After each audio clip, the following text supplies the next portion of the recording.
Download करें जनमत Haryana app. 80 के दशक में सक्रिय राजनीति में कदम रखने वाले हरियाणा के दिग्गज नेता और पूर्व सांसद डॉक्टर अजय सिंह चौटाला को जननायक जनता पार्टी का नया राष्ट्रीय अध्यक्ष चुना गया है। सोमवार को पंचकूला में हुई पार्टी की नवगठित राष्ट्रीय कार्यकारिणी की पहली बैठक में जजपा के राष्ट्रीय अध्यक्ष के लिए अजय सिंह चौटाला के नाम की घोषणा की गई है। वैसे अजय चौटाला को अचानक पार्टी का राष्ट्रीय अध्यक्ष बनाए जाने का फैसला बड़ा चौंकाने वाला है। जेजेपी पार्टी के गठन के वक्त अजय चौटाला को पार्टी में संरक्षक की जिम्मेवारी मिली थी। वैसे तो अजय चौटाला अपने परिवार के मुखिया हैं और पार्टी के भी मुखिया हैं, लेकिन तब के हालात और मजबूरियों की वजह से 1.5 साल बाद उन्होंने अध्यक्ष पद को संभाला है। मुझे जो राष्ट्रीय अध्यक्ष की जिम्मेवारी सौंपी है, मैं उन सब का सहयोग लेकर के एक एक कार्यकर्ता को अपने साथ लेकर के पार्टी के संगठन को और ज़्यादा प्रभावी और मजबूत बनाने का काम राष्ट्रीय स्तर पे दूसरे प्रदेशों में भी करूँगा। 2013 में अजय चौटाला को जेबीटी मामले में 10 साल की सजा हुई थी और वे उस मामले में अभी सजा याफ्ता हैं। फिलहाल कोरोना वायरस के चलते वे पैरोल पर जेल से बाहर हैं। सियासी कार्यक्रमों का भी हिस्सा बन रहे हैं। बड़ौदा उपचुनाव को लेकर बार बार हलके का दौरा कर रहे हैं। अजय चौटाला सियासी गतिविधियों में तो शिरकत कर सकते हैं, लेकिन सजा याफ्ता होने की वजह से वे चुनाव नहीं लड़ सकते। अब पार्टी में अजय चौटाला ने राष्ट्रीय अध्यक्ष बनने का फैसला खुद नहीं लिया, बल्कि इसकी 2 बड़ी वजह हैं।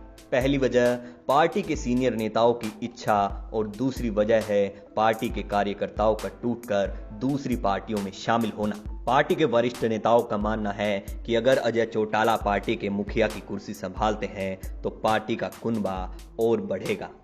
वैसे एक और गौर करने वाली बात यह है कि इनेलो सुप्रीमो ओम प्रकाश चौटाला 2013 से लगातार जेल में रहे, लेकिन इसके बावजूद पार्टी का सुप्रीमो पद उनके पास रहा। प्रदेश अध्यक्ष जरूर परिवार से बाहर के बनाए गए और बदलते रहे, उसी राह पर चलते हुए जेजेपी में भी पार्टी का राष्ट्रीय अध्यक्ष परिवार से और प्रदेश अध्यक्ष परिवार के बाहर से बनाया गया है। यहां तक कि पार्टी की छात्र इकाई इनसो में भी इनेलो फॉर्मूले को लागू करते हुए परिवार के ही सदस्य दिग्विजय चौटाला को अध्यक्ष पद सौंपा गया है। अजय चौटाला की पत्नी नैना चौटाला के पास फिलहाल कोई बड़ा पद तो नहीं है, लेकिन वे पार्टी में एक लौती महिला विधायक हैं। कुल मिलाकर पार्टी में अपने ही परिवार की सत्ता है। दुष्यंत की पत्नी मेघना की फिलहाल राजनीति में एंट्री नहीं हुई है। संभव है भविष्य में उन्हें भी पार्टी में कोई पद सौंप दिया जाएगा। बात करें अजय सिंह चौटाला के राजनीतिक सफर की, तो वे 80 के दशक में सक्रिय राजनीति में आए थे और उन्होंने 1989 में अपना पहला चुनाव राजस्थान की दाता रामगढ़ विधानसभा सीट से जीता। उन्होंने दूसरा चुनाव राजस्थान की नौहर विधानसभा सीट से सन 1998 में लड़ा और वे जीतकर राजस्थान में दूसरी बार विधायक बने। 1999 में अजय सिंह भिवानी लोकसभा सीट से जीतकर सांसद बने और 2004 में वे राज्यसभा के सदस्य चुने गए। 2009 के विधानसभा चुनाव में अजय सिंह डबवाली सीट पर चुनाव जीतकर पहली बार हरियाणा विधानसभा के सदस्य बने।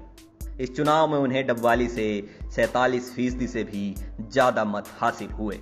अजय सिंह चौटाला ने इनेलो में रहकर 2009 में प्रदेश में जन आक्रोश पदयात्रा के माध्यम से प्रदेश की राजनीति में नया मोड़ ला दिया। नांगल चौधरी के राय मलिकपुर से लेकर चंडीगढ़ तक करीब 600 किलोमीटर की एक माह की पदयात्रा का सीधा असर प्रदेश के विधानसभा चुनाव 2009 पर पड़ा और पार्टी 9 सीट से सीधा 32 सीटों पर पहुंच गई।